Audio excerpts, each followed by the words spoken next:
लगता है आपका फैसला सही था या गलत था? गांव के विकास के लिए हमारा फैसला सही था। आपने प्रयास नहीं किया इसका? विकास कार्य जो आपने सबसे अलग हटके करवाए हो बिना विधानसभा के अंतर्गत आपकी पंचायत में, आप मुझे बताइए वो।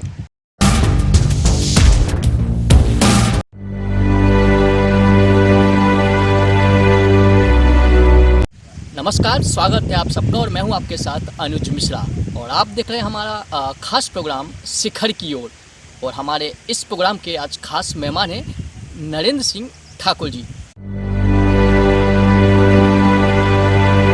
आपका बहुत बहुत स्वागत हमारे खास कार्यक्रम शिखर की ओर में। धन्यवाद। सर, किस तरह से आपने शुरुआत की? जब मैंने गांव एजुकेशन करके देहरी गांव आया तो यहाँ पेयजल समस्या बहुत ज़्यादा थी। हर घर में बैलगाड़ी या टैंकरों से पानी आता था। तो मेरी तमन्ना गांव के विकास देख के ये हुआ कि यहाँ कुछ करना चाहिए। तो मैं सरपंच का उम्मीदवार बना और जनता ने मुझे भारी बहुमत से जिताया। अच्छा, आपने सरपंची का चुनाव लड़ने का जो फैसला किया था, आपको क्या लगता है आपका फैसला सही था या गलत था? गांव के विकास के लिए हमारा फैसला सही था। गांव के लोगों को जो उम्मीद थी वो मैंने पूरी की। आपने सरपंची के बाद कौन कौन से ऐसे निर्णय लिए जो बिना विधानसभा क्षेत्र में आपकी पंचायत अलग करती है? सर, पहला तो पेयजल का था, जिसके लिए मैंने पहले गांव में कोई 12 मासी पेयजल स्रोत नहीं था, उसका कुआं निर्माण कराया। वहां से 1 किलोमीटर लाइन डलवाई और रिफाइनरी से CSR के तहत 27 लाख रुपया मंजूर करा के पानी की टंकी बनवाई 1,20,000 लीटर की, जिससे सारे गांव में पानी की सप्लाई चालू की। अच्छा, आप ने जो सरपंची का जो चुनाव यहाँ पे लड़ा था, तो आपको क्या लगता है कि अब आगे भी आप इस फील्ड में या सरपंची के चुनाव में आप आगे बढ़ेंगे? क्या फिर से, क्या अगर आप जनता चाहेगी तो क्या आप चुनाव लड़ेंगे? मेरे 2 टारगेट थे, वो सर पूरे नहीं हुए। एक, प्रधानमंत्री आवास नहीं गांव में हो पाया। दूसरा, हाई सेकेंडरी स्कूल को दर्जा नहीं मिल पाया। अच्छा, ये बताइएगा आप नरेंद्र सिंह जी कि आपने कहा है कि प्रधानमंत्री आवास योजना के अंतर्गत इस विधानसभा के अंतर्गत जो आपकी पंचायत आती है, इसमें एक भी आवास नहीं आया। क्या आपने प्रयास नहीं किया इसका? सर, इसका शासन की चूक के लिए या पूर्व सरपंच की अपन गलती मान ले। 2011 का जो आर्थिक सर्वेक्षण हुआ था सामाजिक, उसमें देहरी के अलावा 10 पंचायतों का डाटा उपलब्ध नहीं है, इसलिए वो पोर्टल पे नहीं दिख रहा है, इसलिए यहाँ कोई आवास नहीं आया। अच्छा, मैं आपसे कुछ जनरली सवाल करता हूँ नरेंद्र सिंह जी। आपने अपनी एजुकेशन की शुरुआत कहाँ से की? क्या आपने पूरा का पूरा एजुकेशन जो सिस्टम था आपका, क्या आपने देहरी से पढ़ाई की या फिर बाहर भी आप गए? नहीं सर, मेरा ग्रेजुएट हुआ वो बीना से हुआ टोटल। अच्छा, आपका जो स्टार्टिंग जो पॉइंट है, आपने कहा कि आपकी ग्रेजुएशन बीना से हुई, तो आप फिर ग्रामीण क्षेत्र में आके एक सरपंच का चुनाव लड़ना और सरपंच बनना, अपनी खेती किसानी करना, क्या आपका शुरू से यही सपना था या आपने आगे कुछ और सोचा था? नहीं सर, सपना तो मेरा था कि गांव की तरक्की हो। गांव में कोई सुविधा, आधारभूत मूलभूत सुविधा नहीं थी, ना सीसी रोड था, ना पानी की व्यवस्था थी। तो सर, नौकरी का तो मेरा ध्यान नहीं गया, क्योंकि घर की खेती देखता था, परिवार था। तो फिर मैंने ये सरपंची की ओर ध्यान दिया कि गांव में कुछ करके दिखाएं और 50 साल में जो काम नहीं हुए तो जनता को भी दिखाएं कि क्या होता है सरपंच में। आपने कोई राजनीतिक पार्टी ऐसी कोई ज्वाइन की है क्या? नहीं सर। अधिकतर लोग क्या होता है कि सरपंच के बाद उनका भी सपना होता है कि हम कोई राजनीतिक पार्टी ज्वाइन करें और कोई बड़े नेता बने, विधायक बने। तो आपने कभी ऐसा कुछ सोचा है?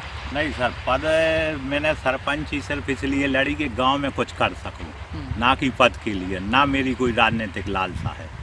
अच्छा, तो अगर एट ए फ्यूचर मान लीजिए कहीं कोई राजनीतिक पार्टी अगर आपको पसंद करती है या आप किसी पार्टी को पसंद करते हैं और अगर आपको पार्टी में जाना पड़ा, तो आप क्या राजनीतिक पार्टी में जाना पसंद करेंगे? नहीं सर, मैं अपना घर की खेती करूंगा और गांव के विकास के लिए, सामाजिक कार्य के लिए सक्रिय रहूंगा।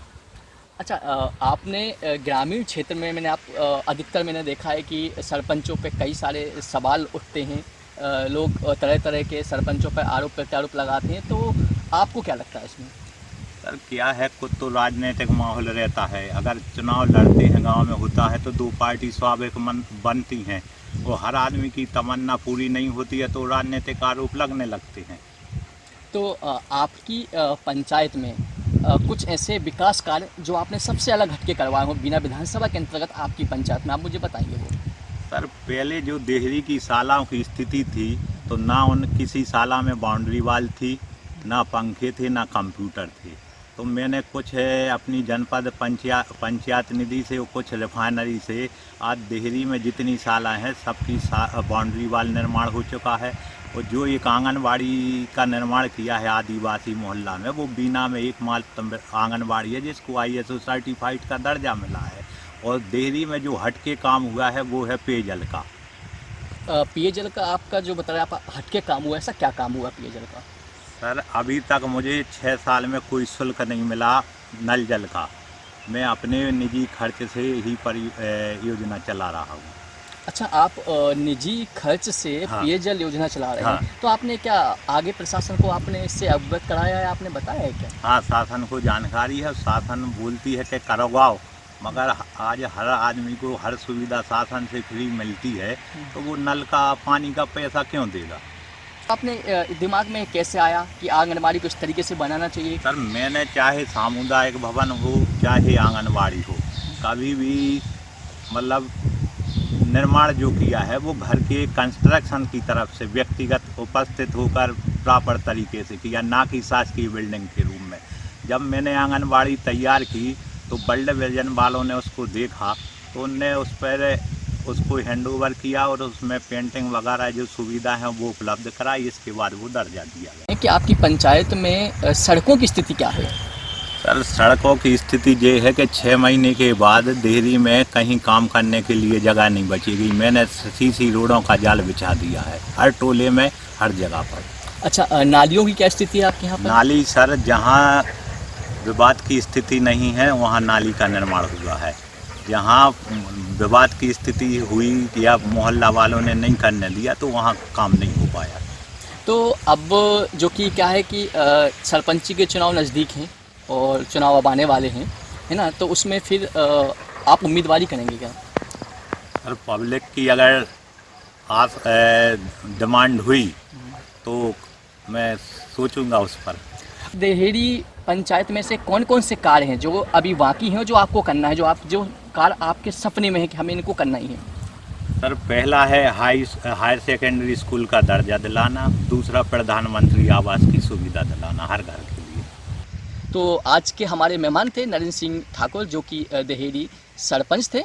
और नेक्स्ट हमारे प्रोग्राम शिखर की ओर में फिर एक नए मेहमान होंगे मौजूद।